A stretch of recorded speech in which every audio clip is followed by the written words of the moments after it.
So it's been a while since we've done one of these. I feel like I've been stupid busy for the last at least month and a half or whatever it's been. Just, I don't even know.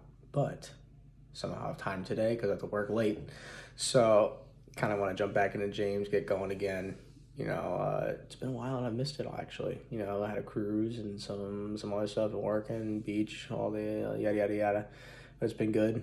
I just really want to, I guess we'll jump back in, and hopefully start being more consistent again. If not, school year, jump back on it. But hey, we'll keep going with James. So this is kind of part two of the second chapter of James, which is, so we're going to look at verses 2, or chapter 2, 8 through 13. I apologize for the birthday balloon. That's been there for about a month now.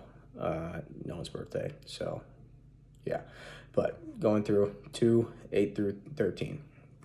If you really fulfill the royal law according to the scripture, you shall love your neighbor as yourself. You are doing well. But if you show partiality, you are committing sin, are convicted by the law as transgressors. For whoever keeps the whole law but fails at one point has become accountable for all of it. For he who has said, do not commit adultery, also said, do not murder. If you do not commit adultery, but do murder, you have become a transgressor of the law. So speak and so act as those who are to be judged under the law of liberty. For judgment is without mercy to the one who has shown no mercy. Mercy triumphs over judgment. And that last sentence is very powerful and very hopeful for everyone. The kind of circling back to the start 8. So this is coming off the first 8 verses of chapter 2. We're talking about the sin of partiality. The dichotomy between the rich and the poor man. Of who you treat well, and it kind of continues into this. I would say kind of sub point of that. It feels like a different point that James is trying to make here in the second half. With he uses the partiality, the example of the sin of partiality in this, but it's kind of like a different point to the one he was originally making. Back to 8. If you really fulfill the royal law according to the scriptures, you shall love your neighbor as yourself. You're doing well. But if you show partiality, you're committing sin, are convicted by the law as transgressors. So there's his example. He's like, so you might be doing this well, right? But at the same time, you might not be doing this well. Highlighting the sin of partiality. He's like, you're loving your neighbor well, but then you might treat the rich man better than the poor man. And I think then, so that, but if you show partiality, you're committing sin and are convicted by the law as transgressors, so still sinful, no matter what the sin is, it doesn't matter. Continuing into 10, for whoever keeps the whole law but fails at one point has become accountable for all of it. I think this is like, everyone's like, oh shoot, this is I would say a pretty big verse where it's like, this is kind of the, all sin is equal, there's like sin is sin, there's, whether you commit murder, tell a lie, you're accountable for the whole, all of the lie, or all of the law, excuse me, not all of the lie. And I think this is something to think about, just in terms of how as humans we can be very quick to judge and see people, right? Like as we can sometimes be like, there's the bigger sins, of adultery, murder, as it continues here, right? And then there's also, the minor sins, as, maybe told a little lie to your mom about, going to chocolate smoothie or something that you didn't. That's what we did all the time in middle school, and come home, eat second dinner. That's besides the point. But, you do these things, like, they're all equal sin under in God's view. Like, it's all sin. And who are we to look at this, judge, the man of, this guy, he murdered somebody. Oh my goodness, or he was an adulterer. Like, who are we to look at that when we ourselves are still sinning? And we don't be like, oh, I would never do that, but at the same time, we're still transgressors of the law. We're still breaking, the law that we ourselves are holding ourselves accountable to. So how can we be breakers of the law and yet look at people and judge them for breaking the law, right?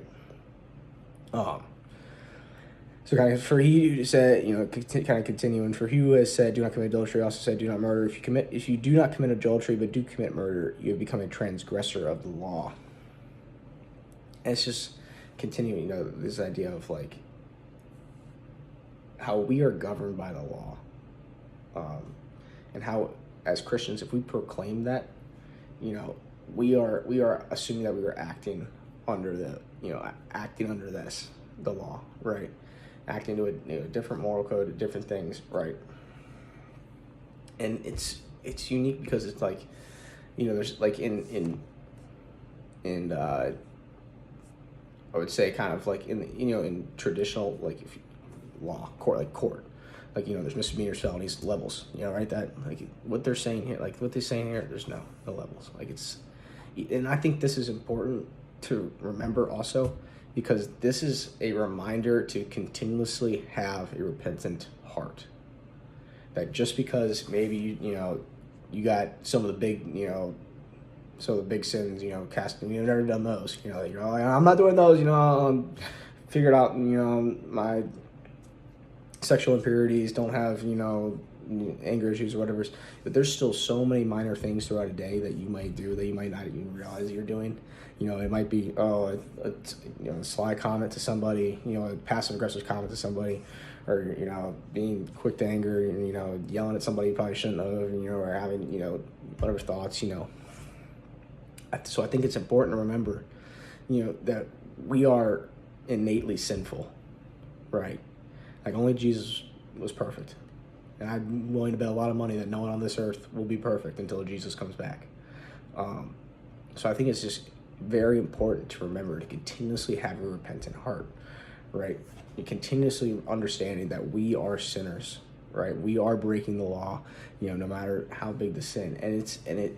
I think so much for us, like this. Let's say you're not committing like adultery or murder. I think it's good to be introspective and see where are areas where I'm still being sinful, right? Sinful or lacking in wisdom right? Where are these areas? And if you go throughout your day, you can see kind of your daily patterns and whatnot and see these things, right? Just saying like, this probably isn't becoming to God, right? In these things. So I'd encourage you to just think, of like, man, like what are the little kind of let's say this. I mean, there's adultery and murder. I mean, I hope not too many people are committing murder, but there's plenty of other smaller sins that still carry the same weight. And I think it's important for us to understand that there's a process of sanctification that we are going through. And this is a slow burn. Like this is a very slow burn, and it can sometimes be an agonizing, like painful process because you're like, I want to fix this, but it's just not happening. It's not happening. And in that case, you may be losing hope. You're like, oh no, I'm never gonna break this. I'm never gonna be. It's too far ingrained. No, but I surely believe that with God, any of these habits can be broken. Any of these, if you have the will and you trust in God and you call upon God's strength, these habits can be broken. And let's continue. So speak and so act as those who are to be judged under the law of liberty, for judgment is without mercy. To one who show no mercy, mercy triumphs over judgment.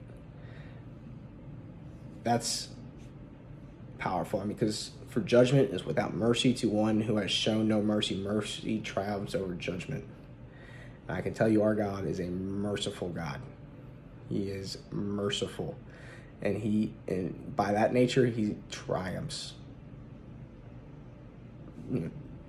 Anything like that. He sees our sin, and he's merciful, and he's willing to forgive, and cast our sin as far as the east is from the west. And I think that's just encouraging that we have a God that even though we are sinful, innately sinful, and every day we're screwing up, he's still merciful to us, and it's nothing that we did. It's just because he loves us, and loves us dearly. So that's kind of, I would say, the good news at the end of this passage. Mercy triumphs over judgment, and our God is merciful, right? Merciful to where we have a shot to, spend eternity with him. To kind of wrap everything up, I think it's just important to I think the 3 points kind of break the bias of like levels of sin, like, oh my gosh, this, right? And there's going to be different ramifications, for adultery and murder. Like there definitely is. There's no doubting that, right?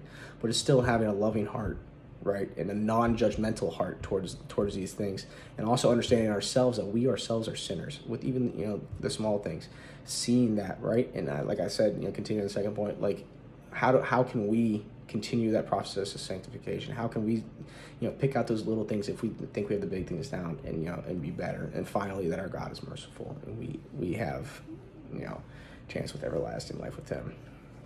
So I'm going to continue to try to be a little more consistent on these things, but just found a good spot to do it. So yeah.